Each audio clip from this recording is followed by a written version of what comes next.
Muito bem. Então, sejam muito bem-vindos ao Ações e Companhia. Eu sou o Gonçalo Garcia e comigo está o grande Diogo Gonçalves. E estamos de volta a mais um episódio depois do intervalo de 2 meses, mas regressamos em grande, com um convidado especial, o meu amigo João Calazo. E quando falamos com o João, rapidamente percebemos que é uma pessoa apaixonada pelos mercados financeiros e pela análise de empresas. E só por isso teria feito sentido convidá-lo para falar connosco. Mas acontece também que o João tem já uma década de experiência em finanças, entre BSI, Aitong, Banco Big e agora nos últimos 2 anos no Departamento de Relações com Investidores do CTT. João, se calhar arrancava já com uma questão para aquecer, tendo em conta o teu percurso profissional, como é que foi passar de analisar uma série de empresas de vários setores para uma hiper especialização num setor e numa empresa? Antes de mais, obrigado pelo convite. Eu acompanho os vossos podcasts e realmente eu adoro ações e adoro empresas e perceber as empresas. E, portanto, essa transição acabou por ser um bocadinho natural, no sentido em que é importante e é muito interessante conseguir ver uma empresa por dentro e perceber realmente a estratégia do negócio e como é que a empresa por dentro funciona. Porque quando estamos a analisar ações, não é? Nós lemos os relatórios anuais, ouvimos as conference calls, mas parece que estamos ali um bocadinho fora, aliás, estamos mesmo fora da bolha estratégica da empresa. Conseguimos, se calhar, ver melhor a estratégia da empresa para trás do que se passou, do que propriamente perceber o que é que realmente a empresa está a implementar agora que vai ter impacto no futuro. Sabemos, assim, o global, mas não sabemos as coisas específicas, as coisas pequeninas que também contam. E pronto, esta oportunidade de ir para Investor Relations do CTT trouxe um bocado essa componente de estar por dentro da empresa, portanto, ter acesso aos números todos, conseguir falar com os diretores dos diversos departamentos e perceber em cada departamento quais eram as prioridades e depois como é que essas prioridades muito diferentes se depois conjugavam todas para a visão que a empresa tinha para longo prazo.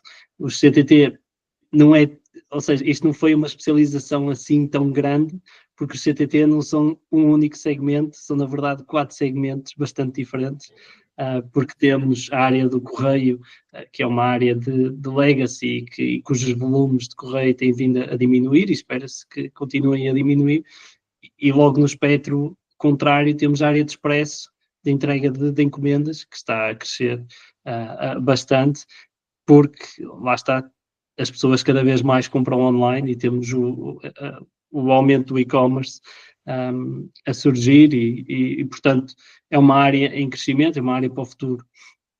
E depois temos um negócio completamente diferente, que é o banco. Portanto, só por si só, o negócio bancário é muito diferente e tem umas especificidades muito diferentes. E depois temos toda a parte de serviços financeiros, de colocação de dívida pública. Portanto, foi super interessante para mim perceber como é que cada um destes negócios funciona, como é que era a estratégia para cada um destes negócios e depois como é que tudo se correlacionava e como é que os CTT realmente conseguiam ter a performance que tiveram até agora e realmente conseguirem... E o banco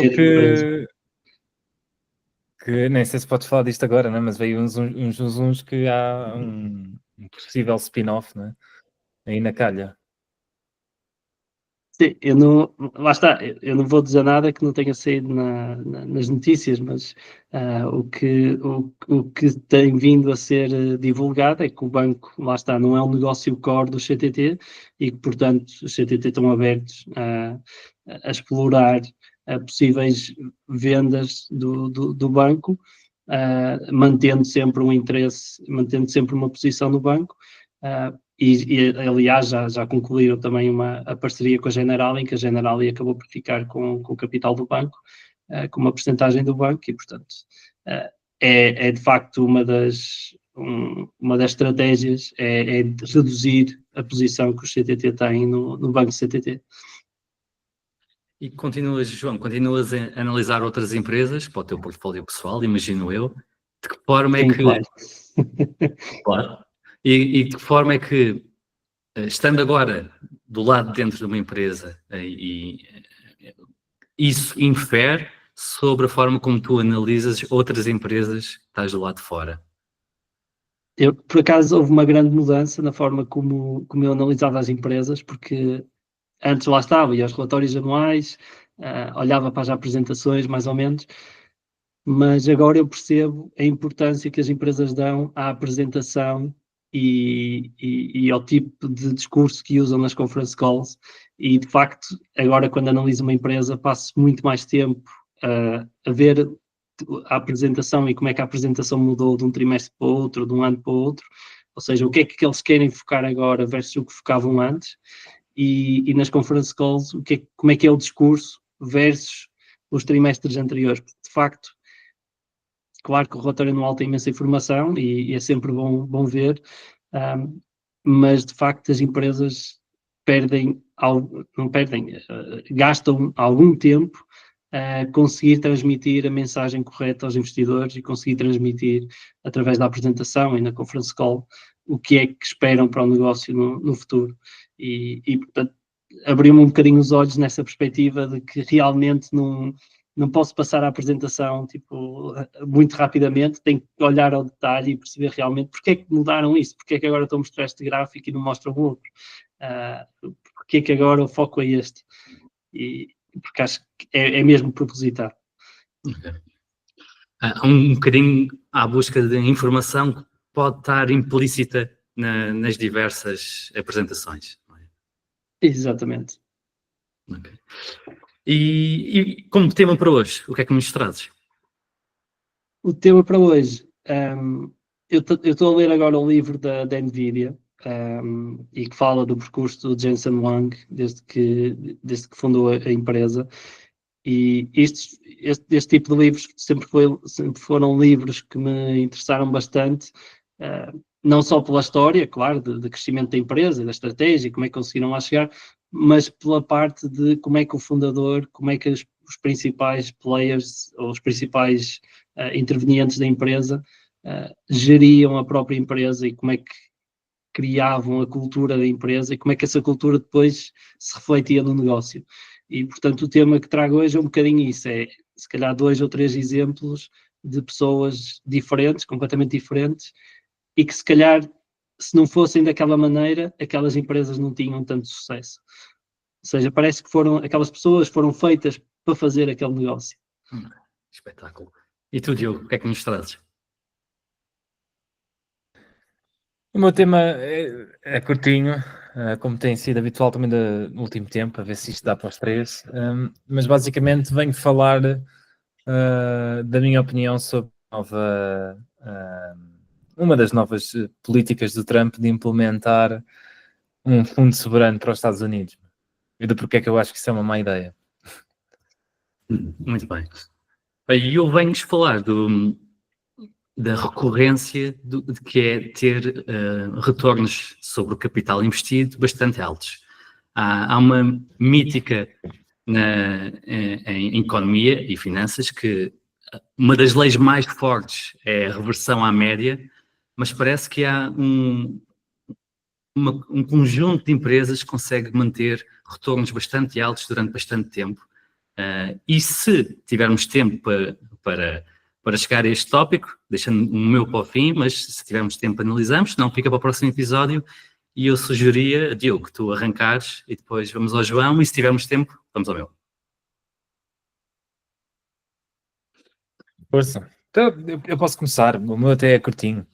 Isto vem na sequência destas últimas 2 a 3 semanas frenéticas, desde a tomada de posse do Trump nos Estados Unidos, e acho que há muitos pontos económicos que se podia falar, provavelmente até o mais marcante até tem sido as taxas alfandegárias nos diversos países, a implementação, a não implementação e a opinião em relação às taxas alfandegárias e não alfandegárias. E isso até tem ocupado, na verdade, a maior parte do tempo de antena. Mas também surgiu aí uma notícia de ter sido lançado eu não sei o termo em português para traduzir aquilo, mas uma espécie de decreto para nos próximos 90 dias se criar um fundo de investimento, um fundo soberano nos Estados Unidos, à semelhança do que já existe em alguns países, nomeadamente assim, os mais conhecidos, há o caso da Arábia Saudita, e assim no mundo democrático ocidental, provavelmente o fundo mais conhecido e mais conceituado é o fundo norueguês, o Nortes qualquer coisa, agora também não me lembro do nome daquilo, mas que é gerido por um senhor que eu gosto muito de ouvir, também tem um podcast no último ano e meio que se chama In Good Company, é o Nikolai qualquer coisa, já não me lembro, que é o senhor que está responsável por gerir o fundo norueguês, e que tem tido um enorme sucesso nos últimos anos. E à semelhança, não é? A ideia é os Estados Unidos tentarem criar então esse tal fundo soberano. Houve quem tenha dito que o objetivo do fundo soberano também está um bocado ligado à compra da TikTok, ou de uma porcentagem da TikTok pelo governo americano, e então também surgiu vai surgir essa criação do fundo, e um dos primeiros objetivos da criação do fundo também vai ser de ter uma participação na TikTok. Mas houve, apesar de ter pouca polémica, acho que não se falou assim tanto disso, também houve assim alguns zunzuns relativamente a este fundo soberano, nomeadamente pelos motivos da criação do mesmo e pela situação contextual que os Estados Unidos está a viver neste momento. E a minha opinião relativamente a isso é, eu vejo sempre com bons olhos, não é? Uma tentativa de criação de uma espécie de fundo para gerir ativos para o Estado, mas isso implica, num primeiro lugar, que o Estado tenha poupanças para poder gerir esses ativos, e o que acontece por exemplo, na Arábia Saudita, que é muito conhecido, não é? A Arábia Saudita essencialmente consegue arrecadar muita receita pelas questões da exploração do petróleo, e é um governo com um superávit enorme, e que efetivamente não sei se tem tido dívidas ou não, mas, ou se tem alguma dívida soberana ou não, mas é um governo claramente com excedentes comerciais e com superávites, e que portanto tem tido bastantes poupanças, e essa criação do fundo surge como uma necessidade para gerir essas poupanças. E no caso da Noruega, nós temos exatamente uma situação semelhante, também derivado de receitas derivadas do petróleo. Ao contrário da Arábia Saudita, eu sei que a Noruega tem até alguma dívida soberana, mas inicial... Estava aqui a ver, Sim, e a diz, Arábia Gonçalo. Saudita tem um débito de GDP, portanto, dívida para o PIB, de 24%. Portanto, muito baixinha. Tem alguma Pronto, dívida, mas é muito baixa. Provavelmente a dívida até é inferior ao valor dos ativos sob gestão do fundo, ou se não for, é muito irrisório. Mas em ambos os casos, o que acontece é que são Estados que têm, efetivamente, ou agora, ou no passado, geraram bastante superávites financeiros, tiveram bastante poupanças, e a criação dos fundos surge como uma necessidade de gerir esse capital. Eles têm acabam por ter duas opções: ou reinvestem esse capital de alguma maneira, não é, na sociedade, ou se calhar na eventual não encontrarem bons investimentos para ser feitos socialmente, lá está, então decidem criar esses fundos para poder gerir essas poupanças. Há também o exemplo da China, que também é muito falado, porque a China também efetivamente tem um fundo soberano e ultimamente tem tido dívidas altas, e a dívida chinesa tem estado efetivamente a escalar, apesar de não estar aos níveis ainda de uma economia americana, mas há duas diferenças grandes relativamente a um país e ao outro. A primeira, o fundo chinês foi criado numa altura em que a dívida não era assim tão alta. Ele não é como se ele estivesse a ser criado hoje. E depois a China também continua a ter o maior excedente comercial do mundo, não é? E ultimamente, nos últimos anos, efetivamente, a parte do financiamento do fundo soberano deles vem do excedente comercial, que o ano passado atingiu quase 1 trilhão de dólares. Portanto, apesar da dívida ter vindo a subir, a balança comercial é altamente positiva. Parece que o fundo não é um objetivo em si, mas é uma consequência da circunstância dos países, não é? A Noruega e a Arábia Saudita por terem bastantes receitas vindas do petróleo, a China por ter excedente comercial, portanto, quase que é um veículo para alocar esse capital. E nunca parece ter sido um objetivo por si, mas como uma consequência dos outros dois fatores. Sim, exatamente. E ao contrário destes dois fatores, os Estados Unidos neste momento apresenta-se numa situação que tem a dívida mais alta relativamente ao PIB desde pelo menos a Segunda Guerra Mundial, mas já não sei se não será desde sempre, superior a 100%, 120% ou 130%, e tem déficits completamente extraordinários para a situação económica onde estão.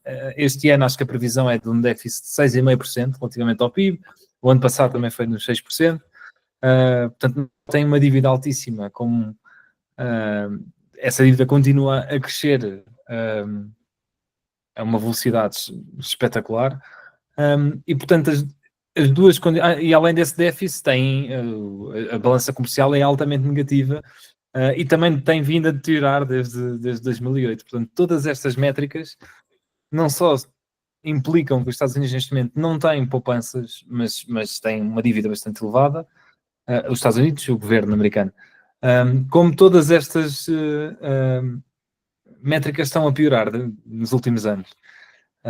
E portanto, se nós fizéssemos uma comparação para um investidor ou para um individual, não é? Seria como se uma pessoa estivesse altamente endividada e essa pessoa tivesse, além de estar altamente endividada, continua no ano passado e este ano e nos últimos anos a gastar mais do que o que tem de rendimento todos os anos, e este ano ainda vai gastar mais do que o que tem de rendimento do que o ano passado, e decide ter uma brilhante ideia de vamos criar um fundo, não sei com que dinheiro, portanto vai ter que ir buscar esse dinheiro a algum lado para investir capital, porque isto tem estado tudo a correr bastante bem e eu tenho aqui um capital acumulado que nunca mais acaba. E muito provavelmente a primeira dúvida que se levanta é também onde é que os Estados Unidos vai buscar, onde é que o governo americano vai buscar esse capital. O mais provável será de algum tipo de emissão de obrigações, de alguma maneira. E, portanto, inicialmente, essas obrigações, o que vão fazer é vão acumular mais dívida, portanto, vão estar a pedir mais dinheiro emprestado a uma taxa que vai sobrecarregar a taxa que eles já estão a pagar. E depois seria um bocado na mesma situação de, será que não fazia mais sentido, em vez de estar a ir para mais dinheiro, a pagar 4 ou 5% ao ano, do que estar a pagar a dívida que já tem, não é? Esse é o ponto número 1. E o ponto número 2 é isto introduz um tipo de risco de duração, não é? Que o setor bancário conhece muito bem, é que essa dívida que eles têm que emitir, vão emitir a 10 anos, ou a 20, ou a 30, e a ideia é usar isso para um fundo soberano que deviam estar investidos a pensar na eternidade, não é? E não ter um timeline definido para aquilo. E daqui a 10 anos vão ter que refinanciar-se outra vez e não sabem as condições que vão ter que fazer esse refinanciamento. E, portanto, numa situação como a atual e como a histórica, não é? Em que, à partida, os Estados Unidos não terá risco de financiamento, à partida não haverá limite, problema nenhum. Mas numa situação em que a dívida continua a crescer e os déficits continuam a aumentar e a balança comercial continua negativa, não se sabe se isto não vai reforçar ainda mais, não é? Uma situação limite que poderá ser muito complicada no futuro, e provavelmente o caminho a tomar seria exatamente o oposto, e a meter as contas em ordem primeiro, e organizar as coisas em casa, e depois, quando começassem a ter poupanças, poderem então adotar esse caminho. A ideia até não seria só comprar o TikTok, mas também investir em Bitcoin, que é capaz de ser uma boa reserva de valor, não concordas, Diego? Exato. E, portanto, tudo coisas que extremamente seguras e que faz todo o sentido estar a pedir obrigações a 10 anos, porque garantidamente são coisas que daqui a 10 anos estão numa situação muito melhor. Mas Trump Portanto, corre, é altamente dúbio este tipo de criação de fundo por parte do Estado, pela parte do governo americano, e acho que vem só descredibilizar financeiramente um país que a tendência tem sido perder confiança financeira, a meu ver, não é? Em termos de economia, porque todas estas coisas a longo prazo reduzem a confiança que os investidores têm de que o governo americano irá ser capaz de pagar. Portanto, acho que o caminho é que era, achas que vai ter impacto na credibilidade do dólar, não é? Porque parece que estão basicamente a imprimir dinheiro sempre que lhes apetece, não é? eles podem imprimir dinheiro sempre que lhes apetece, até ao dia em que não puderem, não é? E todo esse tipo de medidas, o que no limite vai fazer é acelerar esse processo, não é? Efetivamente, neste momento não há solução, ou não há esse argumento contrário, porque é efetivamente a maior reserva de valor e o sítio mais credível onde as pessoas metem o dinheiro. Mas todo este tipo de medidas vão levantando pouco a pouco dúvidas em relação à economia e à capacidade de um dia virem a pagar ou não pagar o, as suas obrigações fiscais, não é? Ao contrário do que a maior parte dos outros países tem feito, e a Europa, apesar de ter muitos defeitos em termos económicos, acaba por ser uma zona que tem minimamente as contas em dia e tem a balança comercial é positiva, não é negativa, e tem os déficits minimamente controlados e as dívidas em relação ao PIB também minimamente controladas neste momento na maior parte dos países.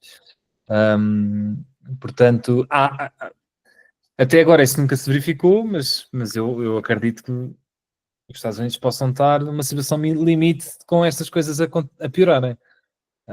Mas a julgar pela força do dólar, não. Essa situação parece estar, ou pelo menos o mercado neste momento acha que essa situação está um bocadinho longe. Mas até ao dia, não é? Continuando a esticar a corda, vamos ver no futuro. É até o dia, e aliás, eles agora até estão a implementar o DOGE, não é? E o próprio Elon Musk vai dizer que isto era incontrolável, estes gastos, isto não pode continuar, porque isto é inflacionário, isto vai descer.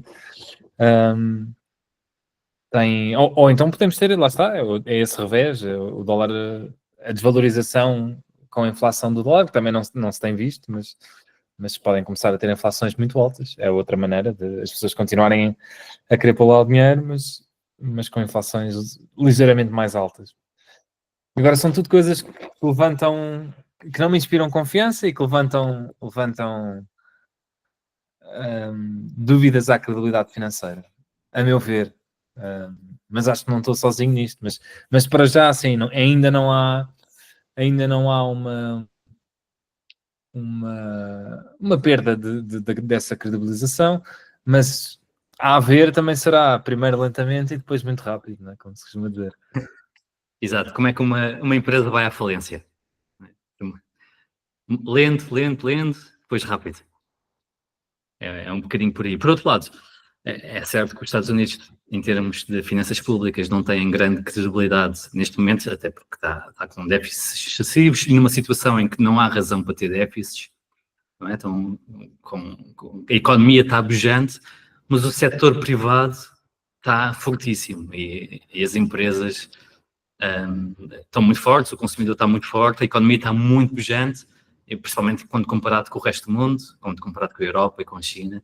Portanto, tens esse revés da moeda e a economia como um todo está a funcionar muito bem.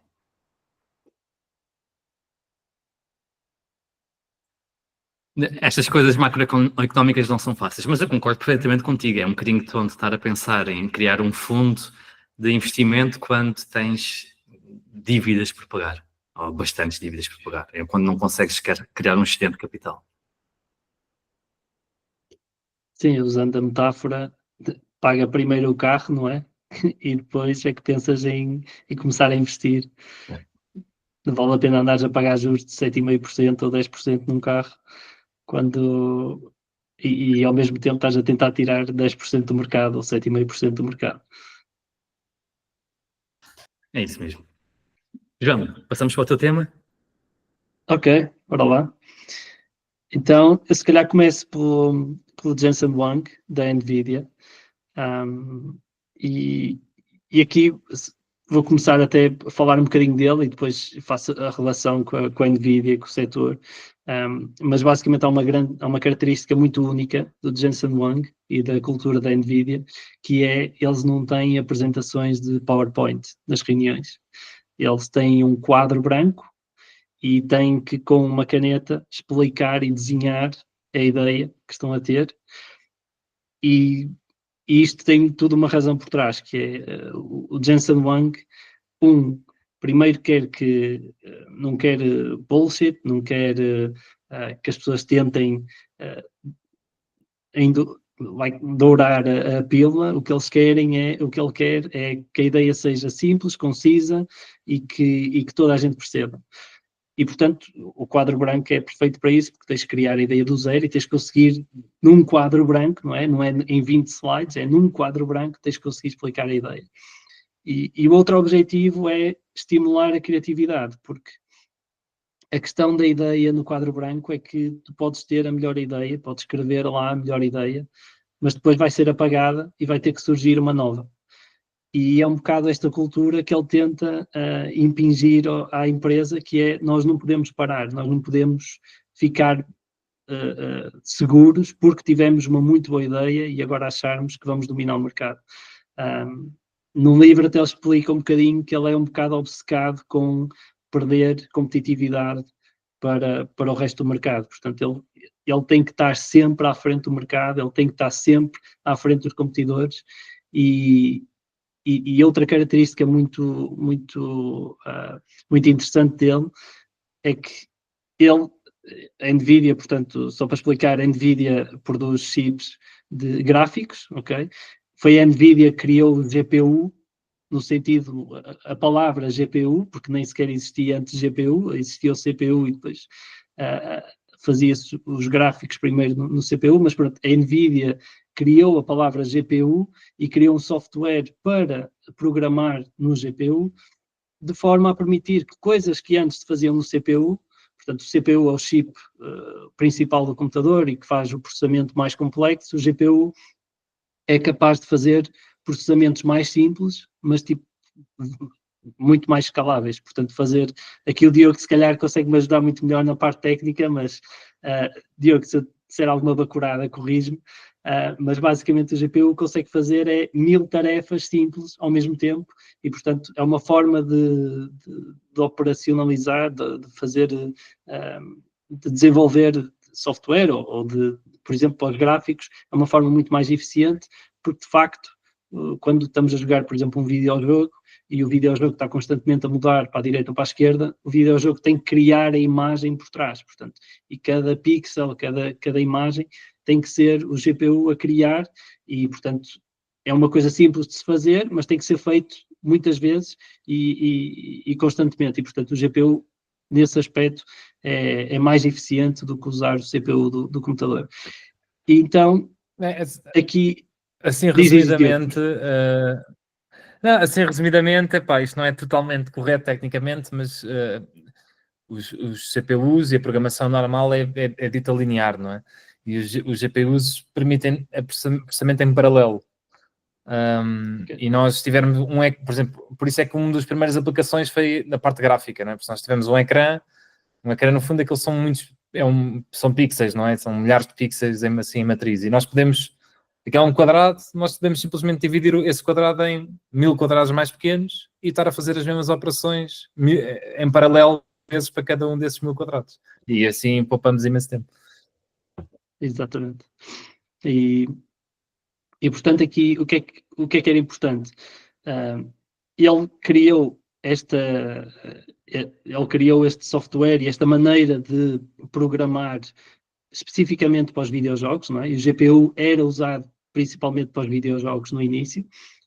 Mas se vocês tiverem acompanhado a empresa e tiverem visto as notícias e as recentes valorizações, a NVIDIA já é mais conhecida pela inteligência artificial e pelos seus GPUs estarem a ser usados para a inteligência artificial.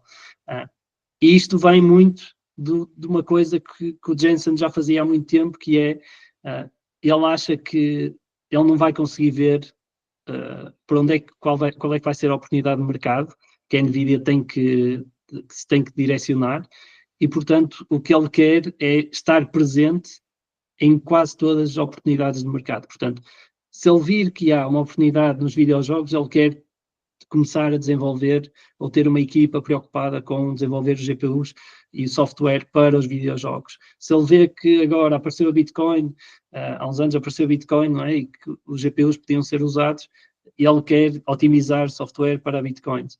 Portanto, ele basicamente pediu a experts de várias indústrias, ou reuniu-se com experts de várias indústrias para tentar ver onde é que o GPU poderia ser interessante para essas diversas indústrias. Ou seja, ele basicamente estava a criar o mercado. E de facto, a inteligência artificial, na parte da inteligência artificial, foi um bocado isso. Foi o facto de eles já estarem posicionados permitiu que eles crescessem bastante rápido, porque, como vocês sabem também, a NVIDIA não é a única que faz GPUs, há outras empresas a fazer, mas de facto a NVIDIA conseguiu liderar este movimento e realmente conseguir ter os melhores chips agora para a inteligência artificial. E outra característica que ele tinha era que, de facto, e isto é comum para vários tipos de líderes de grandes empresas, é que eles pensam um bocadinho. Pensar fora da caixa é uma coisa que parece normal, parece tipo, claro que estas pessoas pensam sempre fora da caixa, mas não, é pensar realmente fora da caixa. E naquela altura, nos anos 90, nos anos 2000, quando os computadores começaram a ser vendidos com mais ritmo ao público e tinham ciclos, às vezes, de venda de dois computadores por ano, ou seja, as empresas lançavam um computador no início do ano e depois, já a meio do ano ou mais para o final, lançavam um novo computador com melhores chips. E o que a indústria fazia um chip por ano e a empresa toda concentrava-se em fazer um chip muito bom que era para entrar no próximo computador. O que é que isto acontecia? As empresas que naquela altura faziam chips acabavam havia uma empresa que num ano era muito boa, mas depois, como no ano seguinte estava concentrada a fazer o chip para o próximo ano, acabava por perder a cota de mercado e havia outra empresa que sucedia. E o Jensen Huang, pela sua exigência, disse, não é possível, nós vamos conseguir fazer 2 chips por ano e vamos conseguir, enquanto que o resto da indústria está a fazer um chip, nós vamos conseguir fazer 2 chips por ano. Portanto, vamos dividir aqui a empresa, montamos uma equipa com um chip, uma equipa para outra, e foi um bocado esta percepção de toda a gente faz isto, mas nós ainda conseguimos fazer melhor, nós ainda conseguimos ir mais além e naquela altura fazer um chip, e nesta altura também é super complexo, mas ele de facto conseguiu e foi isso que lhe deu vantagem competitiva nos primeiros anos. Outra frase gira, outro pensamento giro que ele usa é que o segredo do sucesso é dor e sofrimento. Ele acha que só passando por dor e sofrimento é que uma pessoa ganha caráter para depois conseguir ultrapassar desafios e obstáculos. E a NVIDIA teve sérios setbacks no início e teve chips que correram bastante mal no início, mas realmente ele teve a perseverança para continuar e agora é a empresa que é, porque houve essa perseverança de continuar com a empresa e passar pela dificuldade e criar o que é agora a NVIDIA.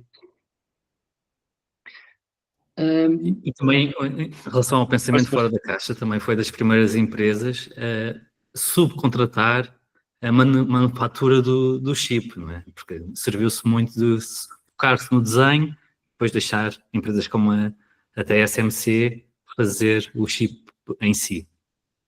Sim, eles chegaram a fazer até uma coisa também muito inovadora. Foram os primeiros a fazer na indústria, que era eles tinham que lançar um chip, acho que era o NV1 ou NV2, não me lembro, acho que era o NV1, não me lembro ao certo, mas tinham que lançar um chip, e se não conseguissem lançar esse chip, a empresa ia à falência, porque não tinham mais recursos, e para conseguirem lançar o chip tinham que lançar a tempo, lá está, do ciclo. Então o que eles acabaram por fazer, normalmente pegavas no chip, mandavas para uma fábrica para ser testado, para conseguires ver se aquilo funcionava bem e voltava outra vez para a tua fábrica. Eles não tinham tempo e acabaram por comprar um software como é que se chama? Basicamente para testar, mas virtualmente, o chip. E isso foi uma coisa super inovadora na altura e que agora se usa, mas foi uma coisa completamente fora da caixa. Não, era impensável na altura tu arriscares a produzir um chip só tendo testado virtualmente o chip. Há pouco tempo saiu um episódio do Acquire, não sei se tiveram a oportunidade de ver, mas Sim. foram entrevistar o fundador da TSMC, pá, e eles falam sobre a relação inicial entre a NVIDIA e a TSMC e os problemas que todos tiveram e os processos que houve, que houve um litígio entre eles também ao início e toda a relação entre o Jensen e o fundador da TSMC. É muito giro o podcast. O homem é difícil de ouvir, já está assim meio envelhecido, já tem, e o inglês também não é a língua nativa dele, mas o podcast é muito, muito fixe, vale a pena. Vou ver. E depois há um outro líder que eu também gostei muito de ler um livro, que é do Netflix.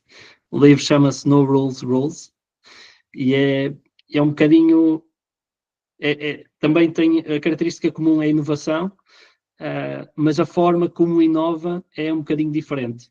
E o Reed Hastings, portanto, o fundador do Netflix, o que ele criou, a cultura que ele criou foi uma cultura empresarial liberal, ou seja, não há regras, ou há muito poucas regras. Não há regras sobre se um executivo vai viajar, não há regras sobre se vai a economia ou a executiva. Depende da viagem, ele tem que pensar no bom senso, tem que ter bom senso e tem que pensar no benefício da empresa, ou seja, se vai ter uma reunião próxima em que o voo é 1 hora e depois volta e o voo é meio do dia, se calhar não precisa de ir em executiva, não é? Vai em económica e poupa dinheiro à empresa. Se vai a um voo de longa distância e depois tem uma reunião durante a noite e depois tem uma reunião logo de manhã, se calhar mais vale ir em executiva e vai mais confortável e está pronto para a reunião. Coisas simples como estas, como não haver dias de férias, e aqui não haver dias de férias, ou seja, não havia dias calendarizados de férias, não havia restrições, ninguém controlava, e aqui o Reed Hastings até diz que tinha que começar a tirar ele próprio muito mais férias e falar sobre as próprias férias, porque senão as pessoas até se sentiam, até tiravam menos dias do que aqueles que era suposto, porque as pessoas sentiam aquela pressão de, pá, a empresa tem que crescer e temos que conseguir crescer e trabalhar, e acho que é um bocado é interessante esta percepção de que se tu deres mais liberdade às pessoas e aos colaboradores, se calhar eles ainda dão mais pela empresa, que é exatamente o pensamento contrário, não é? Tu pensas sempre, se der mais liberdade aos colaboradores de férias, se calhar eles vão tirar mais férias. Se der mais liberdade sobre o que é que eles estão a fazer, se calhar eles baldam-se. E pode não ser tanto assim. Claro que ele também também criava uma cultura de atração de talento e escolhia bem as pessoas e pagava muito bem, e se as pessoas não tivessem a performar, se não tivessem boa performance, acabavam por sair. Mas é interessante o aspecto de, com poucas regras, ainda conseguiu criar um maior sentido de responsabilização e um maior foco em crescer e desenvolver a empresa. E outro ponto... É um ponto muito interessante, porque tu estás basicamente a dar liberdade sem medo que os teus colaboradores abusem dessa liberdade, porque ao fim e ao cabo eles sentem mais responsabilidade. Portanto, na prática, Os dias de férias é um ótimo exemplo, porque na prática, se não há dias de férias, tu podes tirar os que quiseres, até poderias tirar uma licença sabática paga no limite, não é? Mas acabas por não fazer isto, ponto número 1, porque provavelmente serias despedido, não é? Mas por outro lado, porque sentes a responsabilidade e não vais querer abusar do facto de não haver regras e poderes tirar se realmente precisares ou quiseres. É muito, muito interessante. Exato. Diz isto. Uma coisa que vem à cabeça é, imagina, há muitas regras que nós vemos que foram implementadas em algumas empresas porque houve uma pessoa ou um grupo de pessoas restrito que abusou delas e, portanto, por causa desta minoria, acabam todos por pagar e temos mais um papel para fazer e há burocracia por causa desta minoria. Há alguma forma que ele tenha resolvido esta questão ou isto não se coloca? Sim, não, claro, essa é a principal questão, não é? Porque tem sempre pessoas que podem abusar, não é? Tem sempre aquelas pessoas que podem tirar um ano de sabática. Mas o que ele dizia era que se há uma pessoa que está acting out, não é? Que está, não está a ter em consideração o benefício da empresa, não está a ter em consideração os próprios colegas e o respeito pelos colegas, não é? É uma questão de falares diretamente com essa pessoa, que é uma coisa que também não acontece muito nas empresas, não é? Lá está, como tu disseste bem, o que tu fazes é criar uma regra para toda a gente. Em vez de ires falar diretamente com essa pessoa e dizeres, olha, nós queremos dar esta liberdade a toda a gente e nós queremos que toda a gente sinta que tem esta liberdade, se necessário, para gerir a sua vida, gerir o seu trabalho.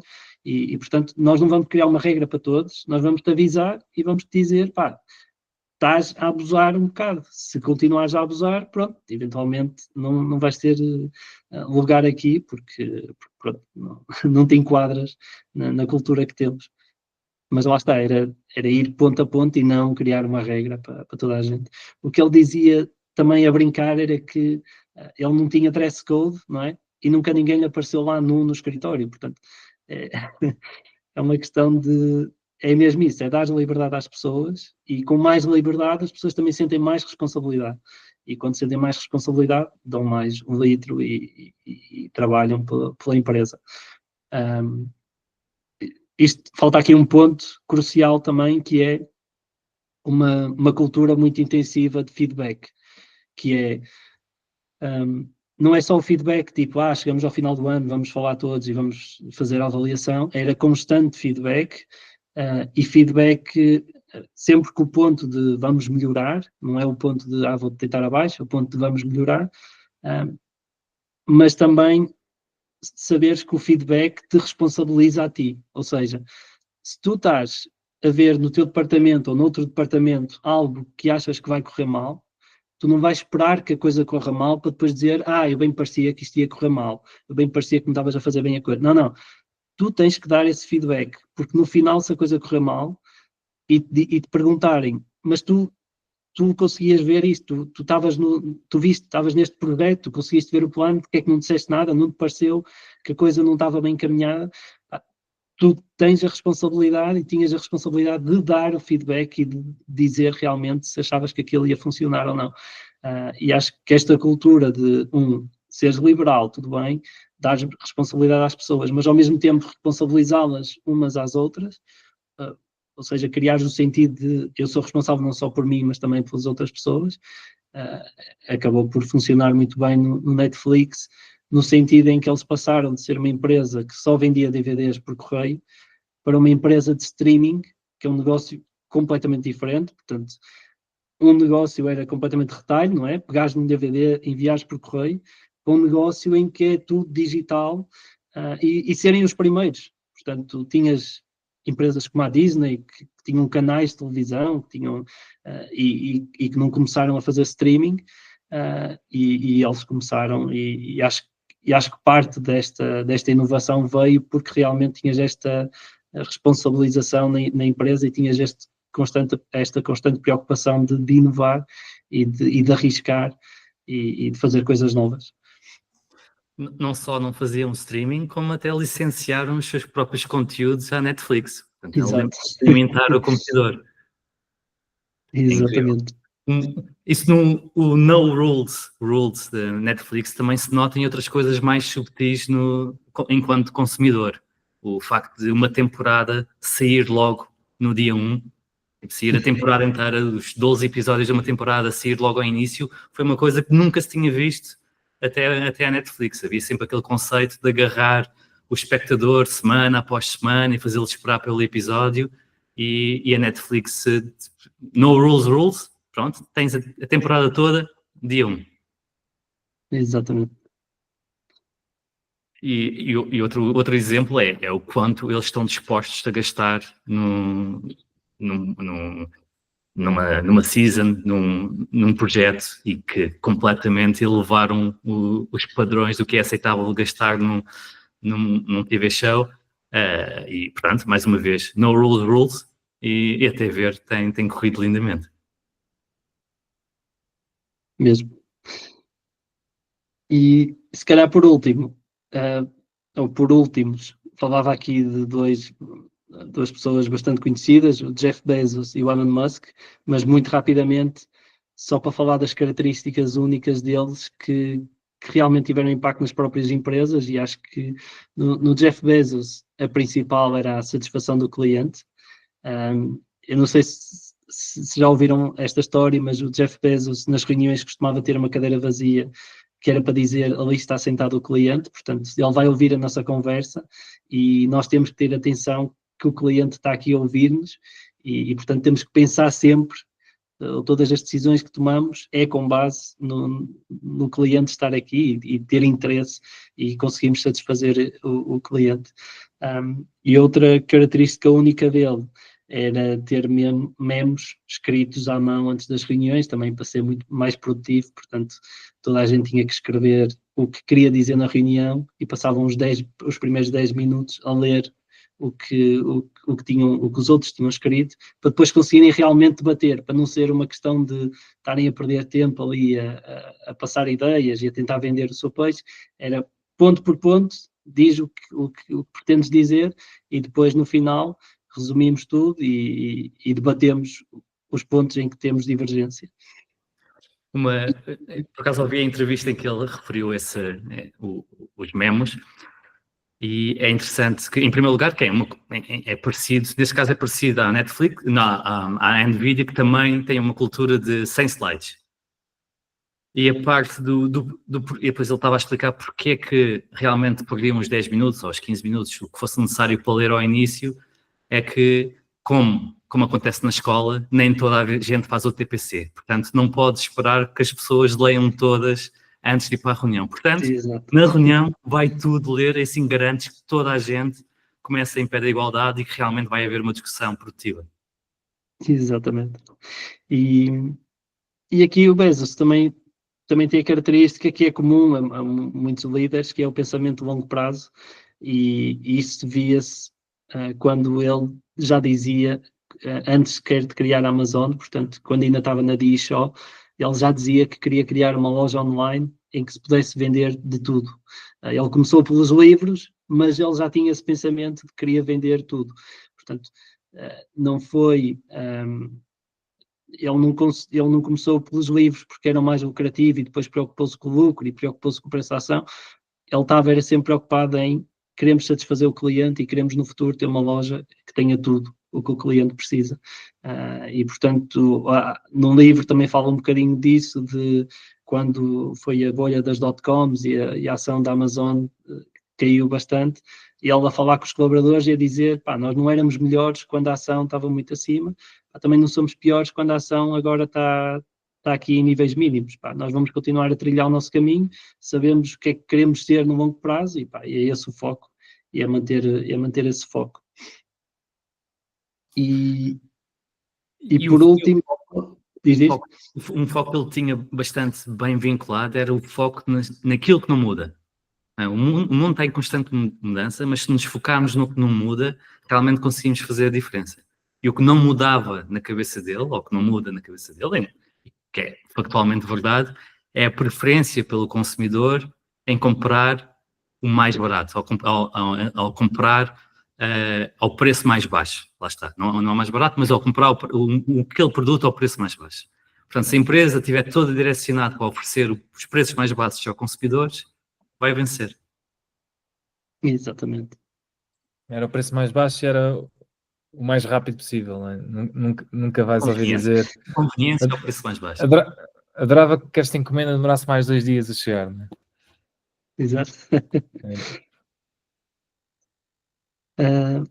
E por último, só contrastar com o Elon Musk, que não há assim, ou seja, a característica única que eu vejo como mais importante no trabalho dele é mesmo a audácia desmesurada que ele tem, que é ser capaz de enfrentar a NASA e ser capaz de construir uma empresa de foguetões do nada, quando o próprio processo de fazer um foguetão já é bastante complexo.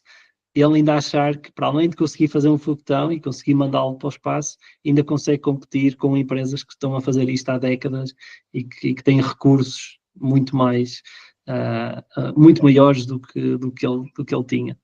E de facto, lá está. Se nós agora olharmos para trás e tentarmos pegar nestas pessoas e mudá-las de empresa, eu acho que não tinham tanto sucesso. Eu acho que a empresa teve sucesso porque aquelas pessoas específicas estavam lá e isto é uma coisa que também que acredito um bocadinho quando estou a analisar as ações para pôr no meu portfólio, que é como é que é a pessoa que está no topo e qual é a cultura dessa pessoa e qual é a cultura que essa pessoa quer passar ao resto da organização. Porque de facto passa, demora tempo, não é? Não é num ano com um novo CEO passa essa cultura, mas ao longo de 2, 3 anos, 4 anos, começa-se a ver cada vez mais a organização a fazer o shift para a cultura do CEO e de facto, nestes casos em concreto, vê-se de facto essa cultura e como é que essa cultura foi importante para as empresas terem a dimensão que têm hoje em dia. Sem dúvida. O Jeff também não gostava muito de regras e, portanto, não tinha muitas coisas definidas e havia muitos dilemas morais para resolver em algumas coisas que os gestores da Amazon tinham que fazer. E aquilo que ele dizia, quando há um dilema, perguntarem-se o que é melhor para o consumidor. Exato. Portanto, há esta dúvida, o que é melhor para o consumidor? Não é o que é melhor para a empresa, é o que é melhor para o consumidor. E depois decide de acordo com essa resposta. E realmente, se isto está enraizado na cultura, é uma mais-valia. E realmente, em empresas como Amazon ou Costco e afins, nota-se que ao longo de décadas, apesar dos líderes terem mudado, como mudou na Amazon, como mudou várias vezes na Costco, a cultura tem-se mantido e é notável. Já empresas más, também é muito difícil mudar a cultura, como estamos a ver com a Boeing, como vimos com a General Electric e afins. E há uma expressão do Charlie Munger muito interessante, quando alguém perguntaram exatamente sobre a General Electric, como é que se mudaria, como é que o Charlie Munger melhoraria a cultura da General Electric. E ele respondeu: eu nem no restaurante conseguiria mudar a cultura. Exato. Portanto, é curioso. Ele acha que uma má cultura num restaurante é muito difícil mudar, imagina numa empresa com dezenas de milhares de pessoas. Eu acho que é possível. Eu acho que é possível mudar. Tens que ter tempo e tens que ter alguém com uma convicção muito grande e com um esforço muito grande para mudar essa cultura. Mas pronto, há coisas fundamentais que não dá para mudar e na questão da Boeing, lá está, se tu mudaste, se num período tinhas muita qualidade e tinhas a preocupação por qualidade e passaste a não ter essa preocupação, lá está, vai demorar muito tempo até voltares novamente a que toda a gente na empresa tenha uma preocupação bastante grande com a qualidade e que não tenhas problemas técnicos nos aviões. Eu acho que provavelmente é possível mudar, mas a cultura demora muito tempo a mudar. E provavelmente sentes isso até no CTT, pelo facto de terem sido uma entidade pública durante muitos anos, é relativamente recente o facto de serem uma entidade privada, cotada em bolsa e afins, e imagino que ainda há alguns resquícios na cultura de terem sido uma entidade pública. acho que se houver é mesmo resquícios, porque de facto a cultura do CTT, e este foi um ponto que me surpreendeu muito positivamente, é que é uma cultura de inovação, é uma cultura de, até pela necessidade de transformação da empresa, de Correios, que era um negócio que estava a diminuir, para outros negócios, e há esta preocupação mesmo no CTT de estar constantemente a inovar, de até impulsionar as pessoas, os colaboradores, a pensar em coisas novas, a pensar em novos negócios, a pensarem em como é que a empresa pode melhorar. E isto é uma coisa que se vê no dia a dia da empresa e que se nota, e portanto o CTT, eu também me baseio um bocadinho no CTT para dizer que de facto há a possibilidade de mudar a cultura, por muito que esteja enraizada, com o tempo há esta possibilidade de mudar a cultura e de criar uma cultura diferente, com base lá está, tens que ter pessoas que tenham essa preocupação e que tenham um foco muito grande e convicções muito grandes para conseguir transmitir isso de cima para baixo, mas acho que é possível. Demora tempo, não é? Demora muito tempo. Exatamente. E quando tu me falaste que ias trazer este tema, e o facto de haver fundadores e CEOs que moldam a empresa à sua medida, e a empresa é muito, muito do que ela é, eu lembrei-me que nem sempre é assim. Eu lembrei-me no caso da Apple, em que realmente ao início foi mesmo assim, que o Steve Jobs fundou a Apple e tornou à sua medida, depois saiu e regressou para a salvar. Mas desde que o Steve Jobs faleceu, temos alguém muito diferente a liderar a Apple, e também ele próprio não tem feito um mau trabalho, apesar de, pelo menos visto fora, ser uma pessoa diferente, pelo menos ao nível de carisma e afins. Mas não achas que a cultura da Apple mudou muito do Tim Cook para a cultura do Steve Jobs? É que eu acho que ele tem feito um muito bom trabalho, mas a empresa é uma empresa totalmente diferente em termos daquilo que deve esperar dela na altura do Steve Jobs e na altura da era Tim Cook. Provavelmente, quer dizer, o foco na qualidade dos produtos mantém-se, não é? Sim. Era um dos pontos cruciais do Steve Jobs, é que o produto tinha de estar perfeito, tinha só... Havia pouca interação e o produto que saía tinha de estar perfeito. Portanto, esse foco mantém-se. Por outro lado, concordo que a cultura mudou bastante por o facto do líder ser diferente, mas em termos de performance da empresa, não houve um potenciar ao longo do tempo. Eu acho que a cultura de inovação da Apple está bastante estagnada desde o Tim Cook. Ou seja, ele tem sido muito bom a manter a sua posição monopolista e em extrair valor, mas não tem havido grande inovação na Apple desde que o Steve Jobs faleceu. Eu tendo a concordar com o Diogo, no sentido em que, lá está, eu acho que há sempre partes da cultura que passam, mas aquela parte que às vezes pode fazer a diferença, e pode ser bom, pode ser mau, não é? Imagina, acho que o Steve Jobs, se calhar, se ainda fosse vivo, se calhar já estava no metaverso, já estava em coisas mais à frente, o que se calhar para a performance da ação nem tinha sido, se calhar, o ideal, porque vimos, por exemplo, o Facebook, quando o Zuckerberg deu o passo em frente no metaverso e foi muito mal recebido. E de facto, não há uma solução simples de se tiveres esta cultura, então vais ter a melhor performance. Mas acho que, de facto, concordo com o Diogo que o Steve Jobs tinha aquela componente de já fizemos o iPhone, ótimo, agora eu quero focar-me na próxima coisa que vai ser o que vai deslumbrar o mundo todo e o que vai mudar novamente o mundo.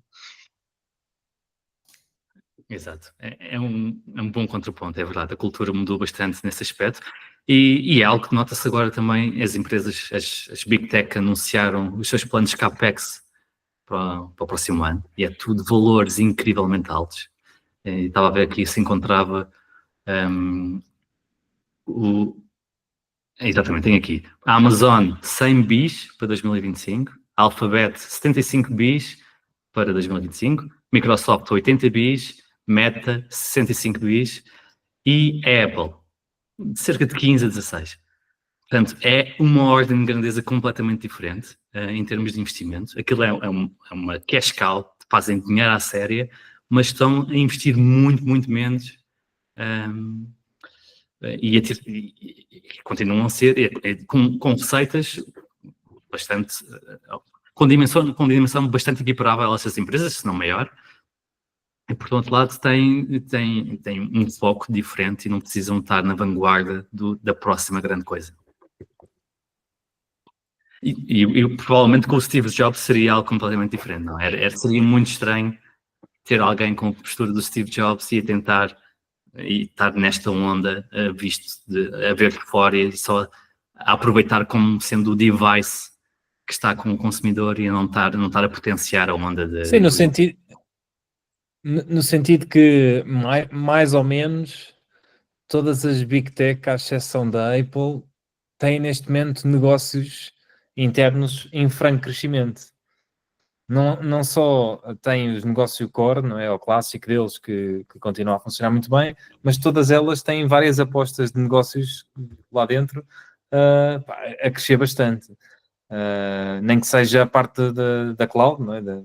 Que sinceramente também é aí que a maior parte delas está a gastar dinheiro. Mas todas elas continuam a criar negócios adjacentes ou paralelos com vista a fazer crescer o futuro do negócio. E a verdade é que a Apple, lá está, tem tido muito potencial de retorno para os investidores, tem recomprado imensas ações, não gasta o dinheiro em CAPEX, recompra muito mais, não é? E distribui muito mais. Mas se nós formos a ver, nos últimos 2 a 3 anos, a empresa está praticamente estagnada em dimensão. As receitas têm subido o lucro, mas as receitas têm estado praticamente estagnadas.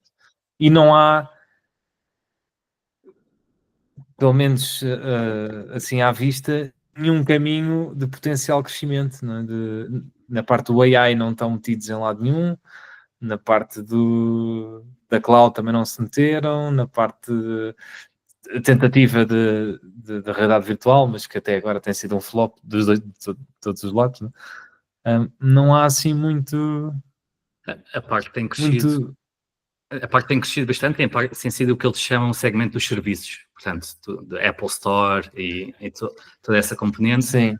Pelo facto de eles serem o device de eleição que anda sempre contigo para grande parte da população mundial, acabam por ser ali o bottleneck em que não precisam de ter investido em AI para as aplicações de AI correrem nesse device e tirarem um bocadinho de valor acrescentado. Por um lado sim, mas até há pouco tempo vi uma história acho que foi a Perplexity, que é uma destas agora novas startups que estão a bombar à séria, que lançou a aplicação e tendencialmente as pessoas quando lançavam aplicações lançavam-se primeiro para iOS, porque apesar de ter menos gente, é um mercado com o target, o target gasta muito mais no ambiente iOS do que no ambiente Android.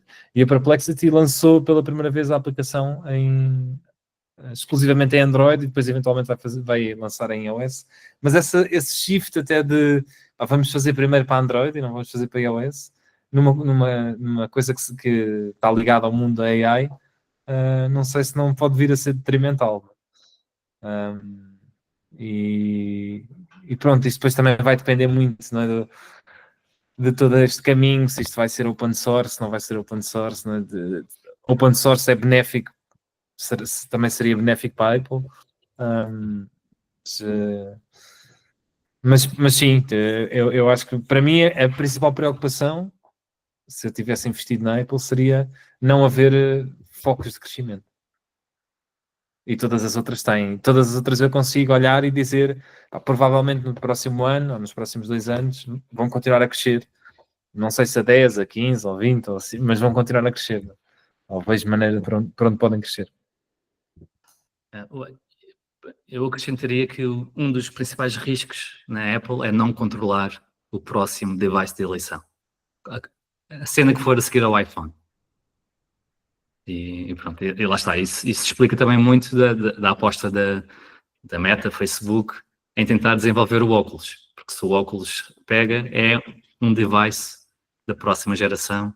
E se for a Meta a controlar esse device, já não tem de pagar aquela brutalidade à Apple. E há outras restrições nas aplicações que a Apple impõe, afins, e todo o targeting e pronto, e há uma vantagem enorme em controlar o próximo device.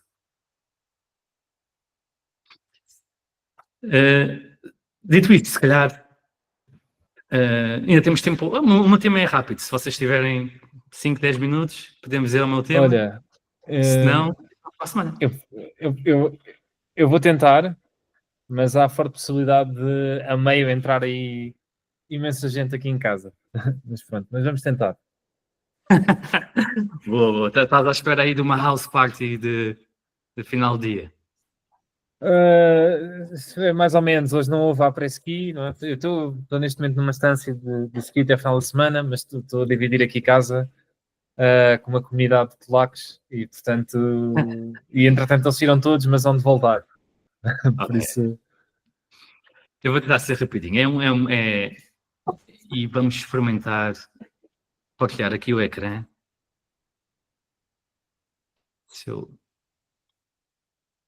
Isso aqui. Bem. Ok, estão a ver aqui o meu ecrã, certo? Então, Sim. o primeiro, basicamente eu tirei isto da última edição da Valuation, da McKinsey. Portanto, é um livro que é uma referência para fazer avaliação de empresas e que nos mestrados em finanças nós costumamos ler para a disciplina de Valuation ou para outras disciplinas de avaliação de empresas. E o que me chamou muito a atenção quando eu estava a reler o meu livro, que já é de 2005, foi que este pequeno gráfico que mostra, basicamente, o que é que acontece quando as empresas têm... Portanto, este gráfico começa em 2007 e mostra as empresas que têm retornos sobre o capital próprio, ou sobre o capital investido, inferior a 15%, e depois passa 10 anos depois e vem qual é a distribuição dessas empresas sobre os vários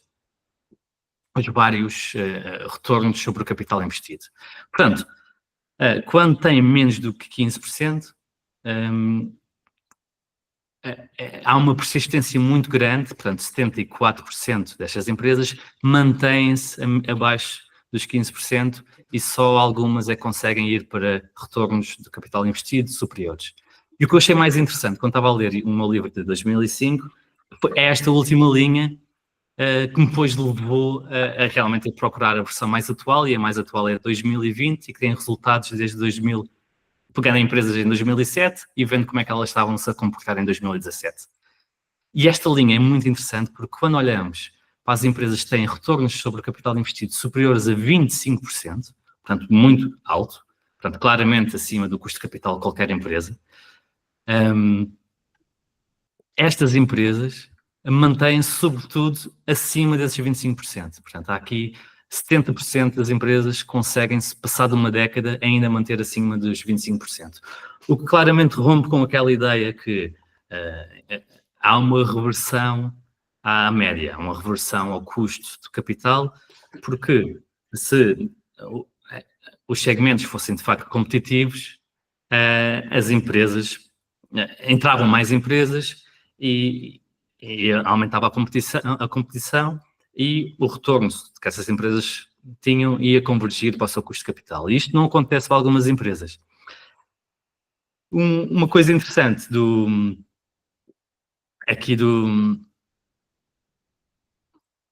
seria depois vermos quais são então os setores que são em que têm maiores retornos e quais é que aumentaram os retornos nos últimos 10 anos. Portanto, isto basicamente, últimos não, 10 anos não, isto olha basicamente para este quadradinho aqui, é a média de é a média de 1995 a 99, portanto aqui apanha aqui 5 anos antes dos anos 2000, e depois pegamos aqui na mediana, o triângulo que seria a mediana entre 2013 e 2017, portanto 5 anos passados, digamos, 15 anos da mediana anterior. E conseguimos ver aqui que, sem surpresas, que o segmento de software aparece aqui em segundo lugar, aqui com um desenvolvimento muito acentuado do aumento do retorno sobre o capital investido. Portanto, já era bastante alto, a 50%, passou para 80%. Em primeiro lugar, temos aqui a biotecnologia. Pronto, é um segmento mais de nicho, não temos assim muitas empresas muito grandes cotadas em bolsa, mas aqui também temos que houve um aumento bastante significativo do retorno de capital investido. E do lado oposto, sem surpresa, temos aqui as utilities e as produtoras de energia, que por serem reguladas têm aquele retorno certinho, aqui à volta dos 6, 7% sobre o capital investido. E esse retorno até tem vindo a cair pela diminuição das taxas de juros. E eles também põem aqui, depois aqui uma explicação de quais são os setores que estão trending down, portanto, que estão a diminuir o retorno sobre o capital investido, e temos aqui tracking, advertising, mas com a notável exceção do online, healthcare facilities, o setor automóvel. Depois temos aqui os que têm vindo a subir, o retorno sobre o capital investido, portanto, healthcare equipment, aerospace and defense, airlines, biotecnologia e tecnologia, agrotecnologia. E temos aqui a separação por aquilo que é sempre alto, sempre médio, aqueles que são claramente cíclicos e claramente baixos. O que eu achei bastante interessante aqui, e algo que falamos várias vezes, é olharmos para, quando fazemos o investimento, olharmos para as base rates. E a base rate de investir em empresas com capital, com retornos bastante altos sobre o seu capital investido, é muito melhor do que aquela que eu achava à primeira vista. E é curioso, temos visto isto sistematicamente. Portanto, isto são com dados de 2017 e já passaram quase 10 anos. E isto continua a ser muito verdade, principalmente no ramo do software. E na altura, até podíamos dizer que estas empresas já eram grandes, como é que iam crescer ainda mais? Mas é incrível como realmente o retorno tem sido muito persistente.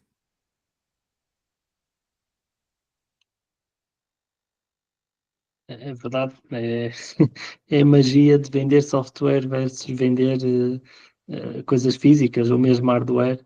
Eu estava a ouvir há uns dias também no Acquired, eles têm um grande podcast da Microsoft e de facto explicam lá que realmente a Microsoft, quando começou, o foco deles em focar-se no software, e o foco da IBM em focar-se no hardware, porque o hardware é que ia comandar. E de facto a Microsoft, com uma equipa pequeníssima, conseguia já ter receitas e resultados excepcionais versus uma equipa muito abrangente, mas que só vendia hardware.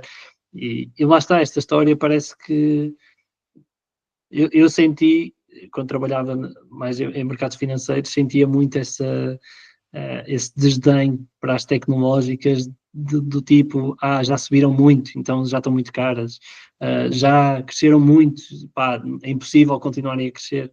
E de facto o que temos visto é que não é escala, e de facto, olhando para Facebooks, para Apples, para Microsoft, o que nós vemos é que o tamanho que já tem, mesmo que apareça uma ameaça de uma startup com um novo produto, ou uma ameaça, eles têm maneira de conseguir alocar recursos e fazer um produto igual e continuar a crescer e continuar a inovar. E se pensarmos na cloud de inteligência artificial e nos dados, não há futuro em que usemos menos dados do que estamos a usar agora, não há futuro em que precisemos menos de software do que precisamos agora. E acho que isso vai continuar a ser verdade a esses ROICs nas próximas décadas. Sim.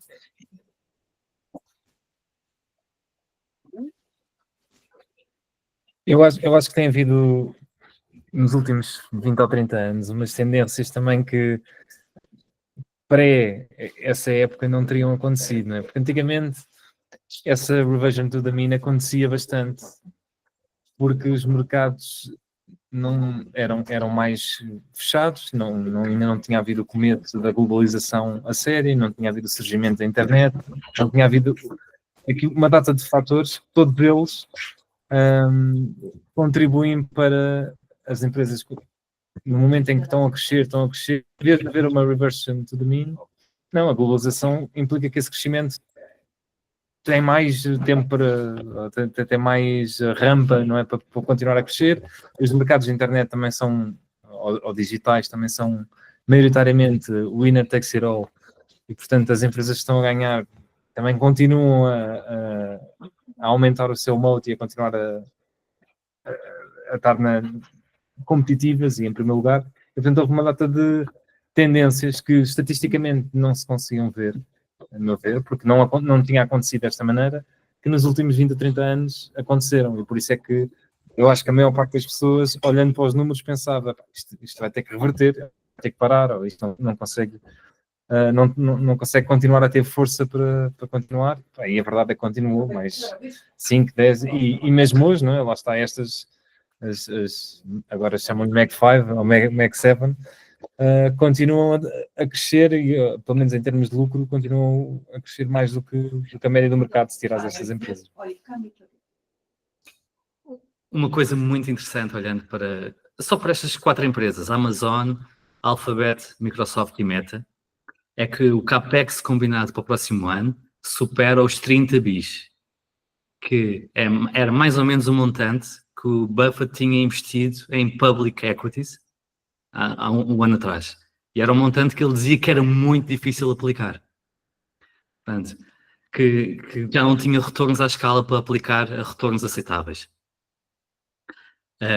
E é muito interessante que só estas 4 empresas conseguem aplicar algo que o melhor investidor do mundo teria tem muita dificuldade em aplicar de forma satisfatória. E só isso é para mim, digamos, mind-bending, porque conceptualmente é muito interessante.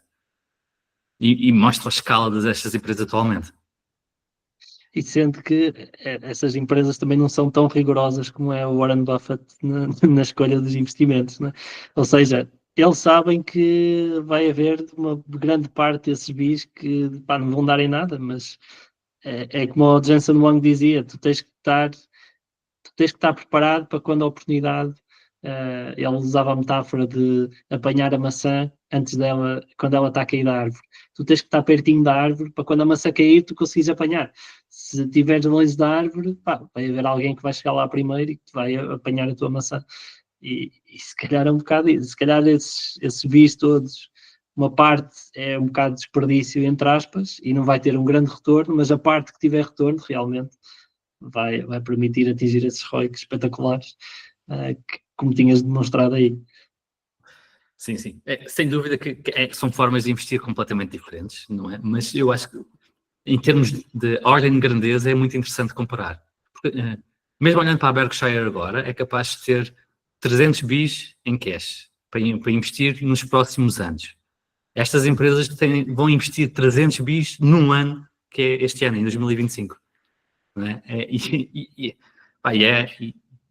É só incrível. É uma escala que é muito, muito difícil ter uma noção palpável. E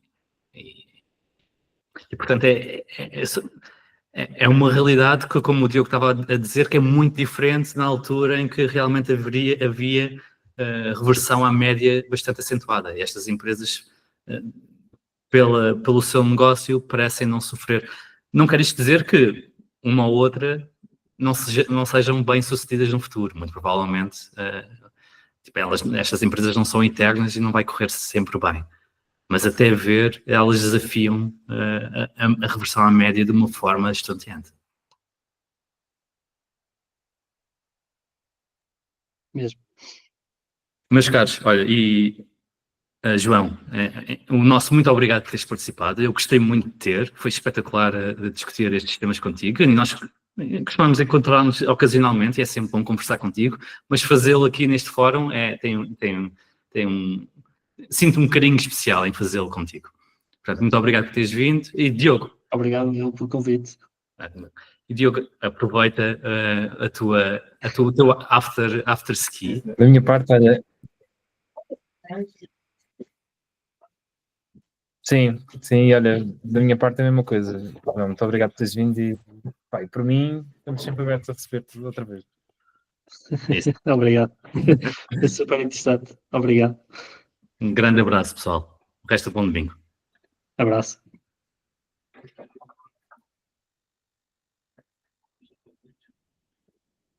Bem, entretanto já chegou tudo, não sei se deu para perceber ou não, mas bom. Pessoal, olha, obrigado, meu, por teres organizado.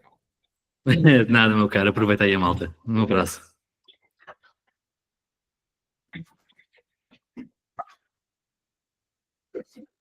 Tchau, tchau.